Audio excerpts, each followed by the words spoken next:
Good morning students. आज हम पढ़ेंगे chapter 3 glimpses of the past history, मतलब कि इतिहास की झलकियाँ पढ़ेंगे। Here are some pictorial glimpse of the history of our country from 1757 to 1857. These pictures and speech bubbles will be clarify your understanding of the condition that led to the event known as the first war of independence in 1857. देखो क्या होता है, यहाँ पर कुछ pictorial जो glimpse दिए गए, मतलब कि झलकियाँ दी गई हैं। तो यहाँ पर बबल्स के माध्यम से हमें ये बताया गया, इवेंट्स के बारे में, घटनाओं के बारे में, इतिहास के समझाया गया है कि मतलब जब 1857 की क्रांति स्टार्ट हुई थी, पहला स्वतंत्रता संग्राम स्टार्ट हुआ था, तो उससे रिलेटेड मतलब कि पूरे वो इवेंट्स दिखाए गए हैं, इसमें बताया गया है। ठीक है, तो पहला नंबर हम देखते हैं द मार्टर्स। मार्टर्स क्या होता है, इसमें देखते हैं at function in Delhi. Delhi में एक फंक्शन हो रहा है जहाँ पर लता मंगेशकर गाना गा रही हैं, और वो क्या गाना गा रही हैं?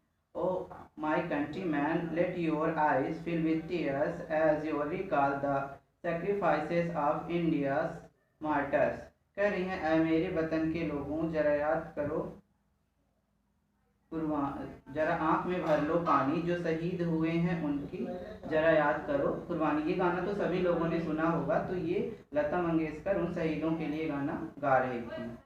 सेकंड नंबर है द कंपनीज कॉन्क्वेस्ट 1757 to 1849। देखो यहाँ पर जो ईस्ट इंडिया कंपनी थी वो कैसे मतलब 1757 और 1849 के दौरान विजय प्राप्त करती, कैसे अपना विस्तार बढ़ाती है। ठीक है, वो देखना है।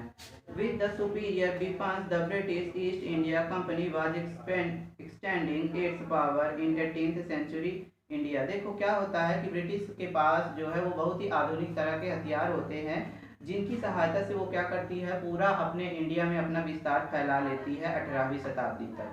देखो यहाँ पर जो पिक्चर दी गई है हमारे बुक में, इंडिया का मैप दिया गया है। इस पे येलो कलर का जो दिखाई देगा वो पूरा इंडिया प्रिंसेस है, मतलब कि जो भारत के राजा हैं उनके लिए वो शासन कर रहे हैं यहाँ पे। और जो पिंक कलर का है वो जो अंग्रेज, ब्रिटिश टेरिटरी, जो अंग्रेज हैं वो शासन कर रहे हैं। तो अभी यहाँ जो 18th सेंचुरी में, अभी यहाँ पर 1765 में थोड़ा कम ही कब्जा किया था कंपनी ने। आगे देखते हैं, इंडियाज प्रिंसेस वर शॉर्ट साइटेड। देखो जो इंडिया के जो प्रिंस रहते थे, राजा रहते थे, वो दूर दृष्टि नहीं रखा करते थे, मतलब कि दूर की सोच नहीं रखते थे। दैट अपस्टार्ट राजा बा call that English merchants they will help me to defeat him। देखो क्या करते थे, जो इंडिया के राजा होते थे वो ब्रिटिश के जो व्यापारी रहते थे, मर्चेंट रहते थे, उनकी सहायता लेकर के और अपने प्रतिद्वंदियों को, अपने दूसरे राजाओं को इंडिया के हराने की कोशिश किया करते थे। The people had no peace due to such constant fight. देखो इस तरह से जो लगातार लड़ाई हो रही थी उसके कारण जो भारत के लोग थे उनमें अशांति फैली हुई थी।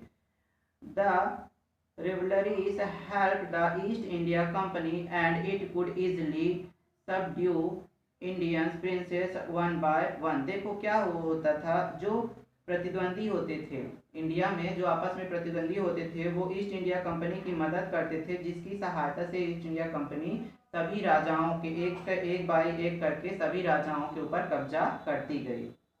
A far-seeing ruler like the brave Tipu of Mysore fought the British till he died fighting। देखो क्या था, दूरदृष्टि रखने वाले राजा थे, बहादुर राजा थे टीपू सुल्तान मैसूर के। युद्ध के दौरान अंग्रेजों ने उन्हें भी मार दिया था। Thank God.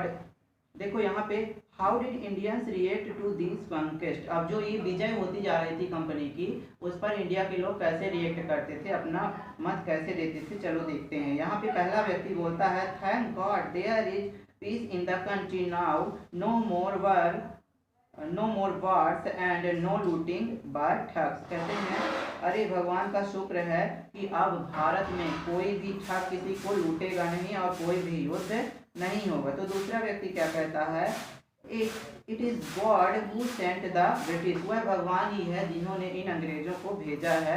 Our destiny is linked with them.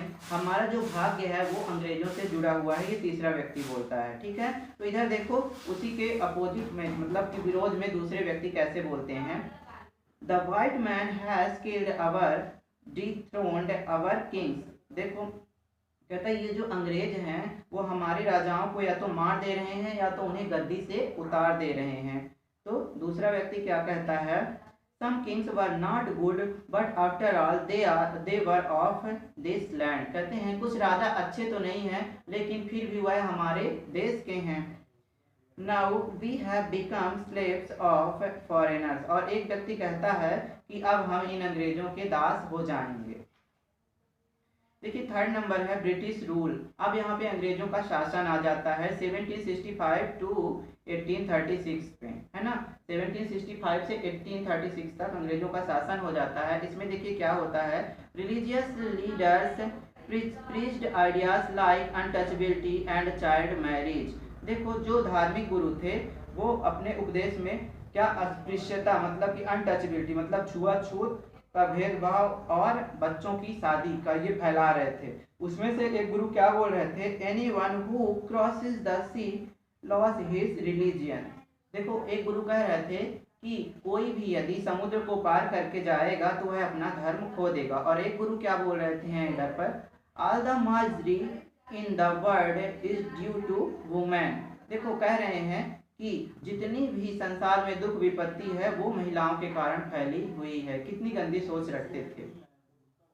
The truth was that India had lost self-respect. The British scorned them. देखो the truth was that India had lost self-respect. तो सत्य तो यह था कि जो इंडिया के लोग थे वो अपना आत्मसम्मान खो चुके थे। द ब्रिटिश स्कॉर्न्ड देम, जो मतलब अंग्रेज थे वह हमेशा ही इंडिया के लोगों का तिरस्कार करते रहते थे। देखिए यहाँ पे एक अंग्रेज क्या बोल रहा है, the native are unworthy of trust incapable of honesty. कहता है कि इंडिया के यहाँ के जो लोग हैं उन पर भरोसा करने लायक बिल्कुल भी नहीं है क्योंकि ये भरोसा करने के योग्य ही नहीं है। तो उन्हीं के पास एक इंडियन क्या कहता है, true your honour but I am honest. आप सही कह रहे हैं महाराज लेकिन मैं ईमानदार हूँ। ऐसे ऐसे मतलब उनके पास लोग थे इंडिया। ठीक है फिर देखते हैं नेक्स्ट में, being merchants the British wanted quick profits. देखो व्यापारी होने के कारण जो ब्रिटिश थे अंग्रेज थे वो चाहते थे कि उन्हें जल्दी जल्दी लाभ प्राप्त हो। Their heavy taxes forced farmer to abandon their fields। उन्होंने किसानों पर इतना हैवी इतना ज़्यादा लगान लगाया हुआ था, कर लगाया हुआ था कि वो अपनी ज़मीन छोड़ने को मजबूर हो गए थे। अब देखिए इसमें क्या होता है, एक इंडियन व्यक्ति अंग्रेज से बोलता है, क्या बोलता है, but your man are taking all my crop. लेकिन आपके आदमियों ने मेरी सारी फसल ले ली है। तो अंग्रेज क्या कहता है, you are still in arrears if you don't pay next week I will send you to jail. कहता है कि फिर भी अभी भी तुम मेरे कर्जदार हो, यदि तुमने अगले सप्ताह तक कर्जा नहीं चुकाया तो मैं तुम्हें जेल में डाल दूंगा।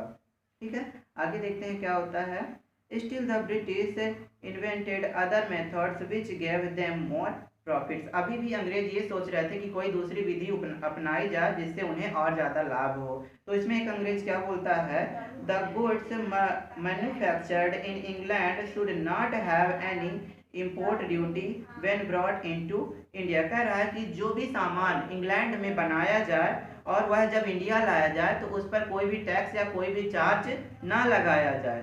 तो इसमें से जो दूसरा व्यक्ति वो कहता है अ गुड आइडिया, हाँ यह एक अच्छा विचार है।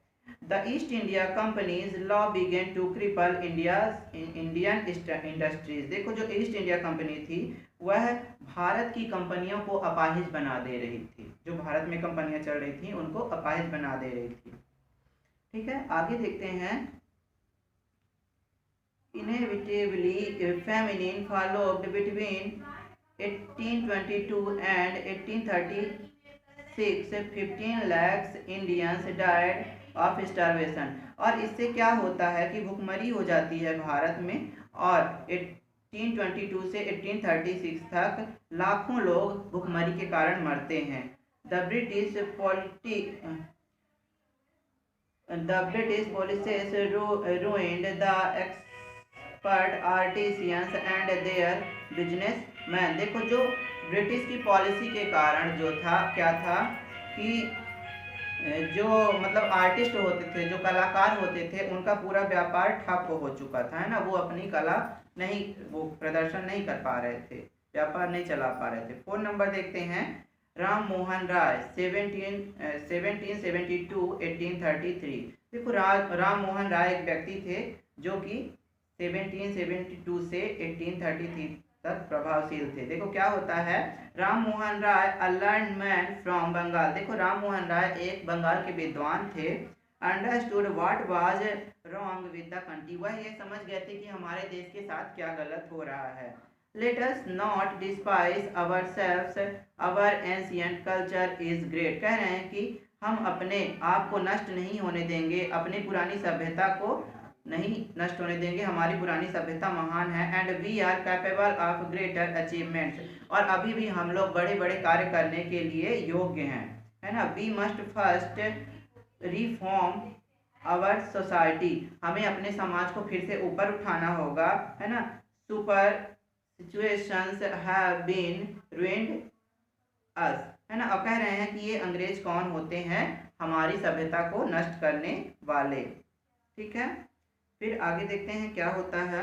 He told his wife Uma, वह अपनी पत्नी उमा से कहते हैं, क्या कहते हैं, cows are of different colour but the colour of their milk is the same, different teachers have different opinions but the essence of every religions is the same. कह रहे हैं कि काऊ का जो रंग होता है वह कई कलर का होता है, लेकिन जो उसका दूध होता है वह एक ही कलर का होता है। उसी तरह से जो टीचर होते हैं, है ना, उनके मत अलग अलग होते हैं, लेकिन उनका जो सार होता है ना, सभी का जो सत्य होता है सारे धर्मों का, वह एक ही होता है। He was attracted by science and modern knowledge, वह साइंस मतलब कि विज्ञान और जो आधुनिक ज्ञान है उससे बहुत ज़्यादा प्रभावित थे। Knowledge should be practical and scientific, उन्होंने कहा कि जो हमारा ज्ञान है वो प्रैक्टिकल होना चाहिए और वैज्ञानिक होना चाहिए, ठीक है, प्रायोगिक और वैज्ञानिक होना चाहिए, जो प्रयोग में लाया जा सके। He started newspaper but the suspicious British stopped them in 1823। देखो उन्होंने एक अपना न्यूज़पेपर स्टार्ट किया था, अखबार स्टार्ट किया था, लेकिन ये जो ब्रिटिश सरकार थी उसको उन पर शक हो गया था और उन्होंने उस पेपर को 1823 में बंद कर दिया था, ठीक है। He crossed the seas and went to England to see what made the British powerful there he told them. देखो वो समुद्र पार करके इंग्लैंड गए और वहां पर वो यह देखने के लिए गए थे कि ऐसा क्या है जो इन ब्रिटिशर्स को, इन अंग्रेजों को इतना शक्तिशाली बनाता है। और वहां जाकर उन्होंने कहा, क्या कहा, we accept you as rulers and you must accept us as subjects, but you must remember the responsibility a ruler owns to his subjects, owes to his subject। देखो क्या कहते हैं कि हमने आपको अपने शासक के रूप में स्वीकार किया है, ठीक है, और हम आपको भी हमें अपनी प्रजा के रूप में स्वीकार करना होगा, है ना। और कहते हैं कि आप ध्यान रखिए, आपकी ये जिम्मेदारी होती है कि आप अपने प्रजा का ख्याल रखें, उनका ध्यान दें, ठीक है। यहाँ पे 5th नंबर देखते हैं हम, ऑपरेशंस जो होते उस समय के कार्य क्या क्या हुए थे 1765 से 1835 तक। But the British continued to oppress India in 1818। They had passed religions third. देखो अभी भी क्या था कि जो ब्रिटिश थे वो अपना विस्तार फैलाते जा रहे थे। उन्होंने 1818 में एक मतलब रेगुलेशन पास किया था, रेगुलेशन थर्ड के नाम से। Under it an Indian could be jail without trial in a court. इस जो रेगुलेशन बना था इसके तहत ये था कि बिना किसी सुनवाई के, बिना किसी कोर्ट की सुनवाई के, बिना किसी अदालत के इंडियन को जेल में डाला जा सकता है, इंडियन लोग जो हैं उनको जेल में डाला जा सकता है। All the time British officers in India drew big salaries and also made fortunes in private business। देखो इंडिया में जो भी ब्रिटिशर्स ऑफिसर होते थे वो सरकारी सैलरी तो उठा ही रहे थे, लेकिन अपना प्राइवेट बिजनेस भी एक तरफ से चला रहे थे, उसमें भी अपना भाग्य आजमा रहे थे। By 1829 Britain was exporting British goods worth 7 crore rupees to India। देखो क्या होता है 1829 में ब्रिटिश लोग ब्रिटेन से अपना सामान मंगवाते हैं, एक्सपोर्ट करते हैं, इम्पोर्ट एक्सपोर्ट करते हैं, भिजवाते हैं 7 करोड़ रुपीस का इंडिया में, ठीक है, 7 करोड़ रुपए का। फिर the British prospered on the companies loot while India's industry began to die. देखो जो ब्रिटिश होते थे वो समृद्ध हो जाते थे, उनकी कंपनी जो है वो बढ़ती ही जा रही थी, वो समृद्ध हो रहे थे, और वहीं जो इंडिया की इंडस्ट्री थी, जो इंडिया की कंपनी थी, वो सारी डाई हो रही थी, खत्म हो रही थी। Governor General Bentinck reported back home. देखो जो गवर्नर जनरल थे उन्होंने क्या किया था, the bones of cotton weavers are bleaching the plains of India. यहाँ पर उन्होंने अपने इंग्लैंड में रिपोर्ट करते हुए बताया था कि जो यहाँ के बुनकर हैं, जो यहाँ के जुलाहे हैं, उन्होंने इंडिया की जो प्लेन जगह है वहाँ पर कपास की खेती करके और उसे पूरा वाइट बना दिया, उसे पूरा सफ़ेद कर दिया। यहाँ पे हमको फर्स्ट पार्ट एंड करना पड़ेगा और सेकंड पार्ट नेक्स्ट डे हम देखेंगे। थैंक्स।